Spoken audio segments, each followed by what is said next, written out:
Fala galerinha, sejam bem-vindos a mais uma aula do professor Pedro Turco. Hoje nós vamos falar sobre Grécia Antiga, isso mesmo, né? Vamos falar um pouquinho sobre a Antiguidade Clássica, um pouquinho sobre Grécia Antiga e tentar ver os principais pontos dessa sociedade que contribuiu de forma significativa com o desenvolvimento humano, tá bom? Então observem, isso aqui é importante, tá? A gente vai estudar a noção de cidadania e política na Grécia Antiga e em Roma Antiga, tá? Então a gente parte do pressuposto que a noção de cidadania e a noção de política ocidental nasce na Grécia e se desenvolve também em Roma Antiga, tá bom? Então veja, a história da cidadania ocidental está intimamente ligada à história da Grécia Antiga, pelo um fato em específico que foi o desenvolvimento da democracia ateniense.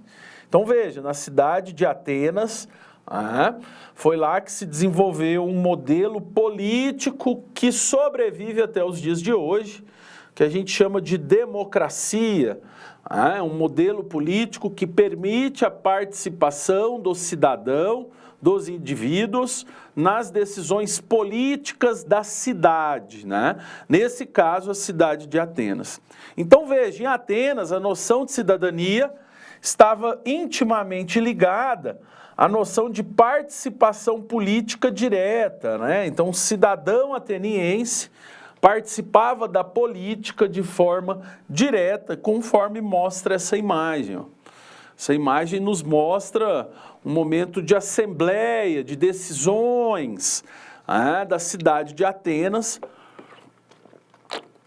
e da cidade também vinculado aí à Roma Antiga, né? Então são duas sociedades que desenvolveram a ideia de participação política, uma participação política que permitia o desenvolvimento, né? e respeitava as opiniões de quem era cidadão ateniense, tá bom?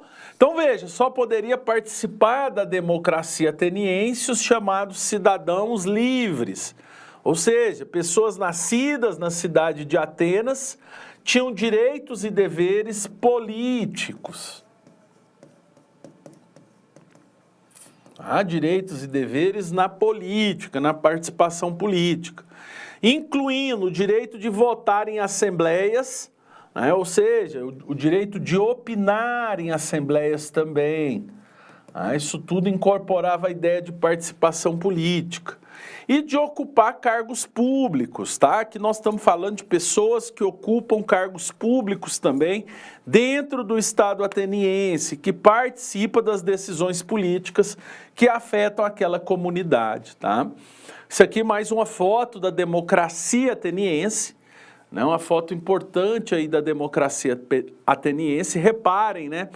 Como que a democracia ateniense permitia de forma direta a participação do seu cidadão, né, da pessoa nascida em Atenas e que poderia, a partir daquele momento, decidir sobre os rumos, né, que aquela cidade poderia tomar, tá? Então, a democracia ateniense foi a primeira forma, o primeiro germe político de participação da ampla população nas decisões da cidade. Nesse caso, a cidade de Atenas, ok? Então veja, essa imagem é maravilhosa, né? Essa imagem nos traz aí um exemplo dessa participação política direta, tá bom? Olha essa citação, ó, na Grécia Antiga, essa citação define o que é cidadania, tá? Na Grécia Antiga, na Grécia Antiga, a cidadania era exercida diretamente pelo cidadão, que tinha o direito de propor e aprovar leis, ou seja, a participação política era exercida de forma direta. Nesse contexto, os cidadãos tinham condições de opinar sobre a rotina da sociedade. Veja, nesse contexto, os cidadãos atenienses tinham condições de opinar sobre a rotina da sociedade. Mais uma dica, tá?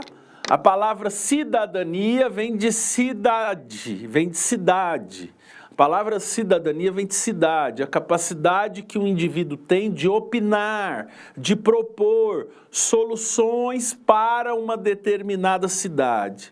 Então, a palavra cidadão vem do indivíduo que participa ativamente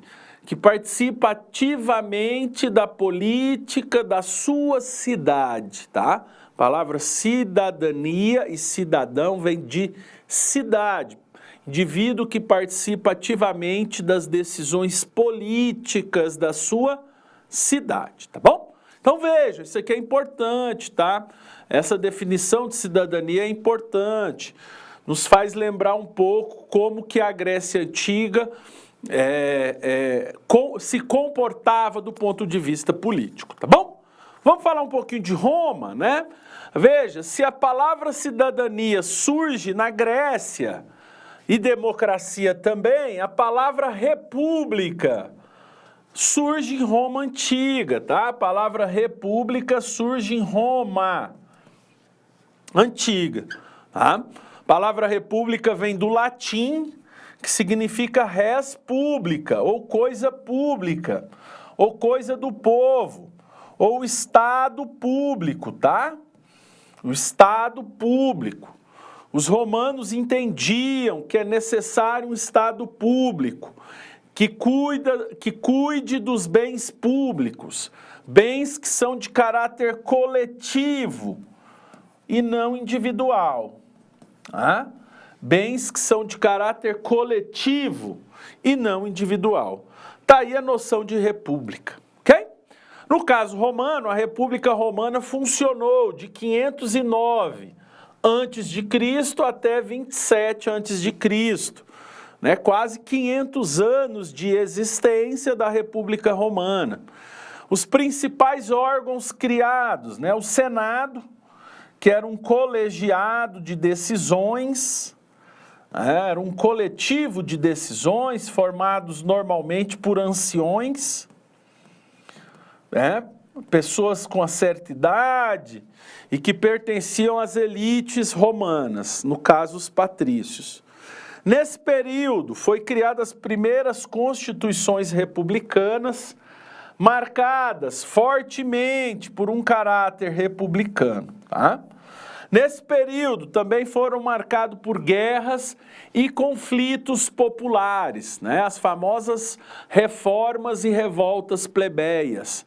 Plebeu significa povo, né? Então as revoltas plebeias significam as revoltas construídas pelo povo, ou a necessidade de reivindicação desse povo diante de um problema no qual a república apresentava, tá? Então veja, houve sim luta por interesses plebeus na República Romana, o que caracteriza o ambiente político da época, tá bom? Então veja, se a democracia e a cidadania nascem em Roma, a palavra república nasce se democracia e cidadania nasce na Grécia, a palavra república nasce em Roma, né? Tá aí a figura do Senado romano, um colegiado feito normalmente por anciões romanos, pessoas pertencentes às elites romanas e que debatiam os rumos da cidade, tá bom?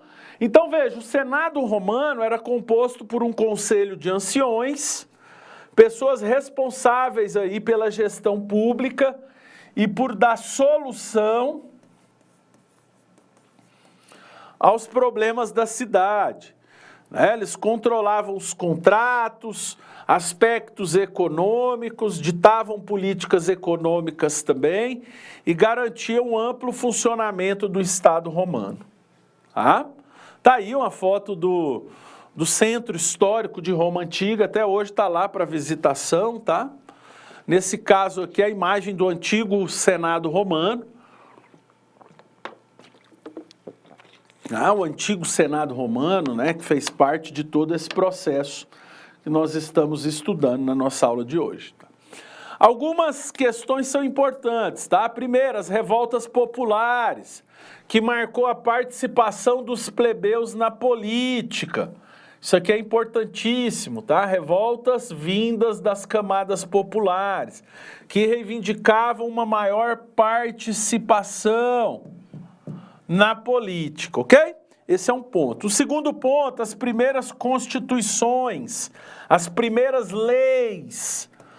E aqui nós estamos falando das leis das 12 tábuas, que garantia aos plebeus uma base de direitos, né? Está aí a ideia de uma cidadania, né? Quer dizer, você deve seguir uma constituição, uma lei, no caso a lei das 12 tábuas. Perfeito? Está aí, né, as revoltas plebeias, comandadas principalmente pelos irmãos Graco, né? As revoltas plebeias que transformaram aí as instituições políticas romanas, principalmente exigindo maiores direitos e participação política. Tá bom? Na próxima aula, nós vamos corrigir as questões da página 20, 21 e 22 do apostilado de vocês, tá? Que são questões vinculadas à Roma Antiga, ok? Na próxima aula nós vamos corrigir aí questões vinculadas à Roma Antiga e à Grécia Antiga, que estão lá na página 20, 21 e 22 do apostilado de vocês, ok? Volto na próxima aula, um forte abraço, valeu!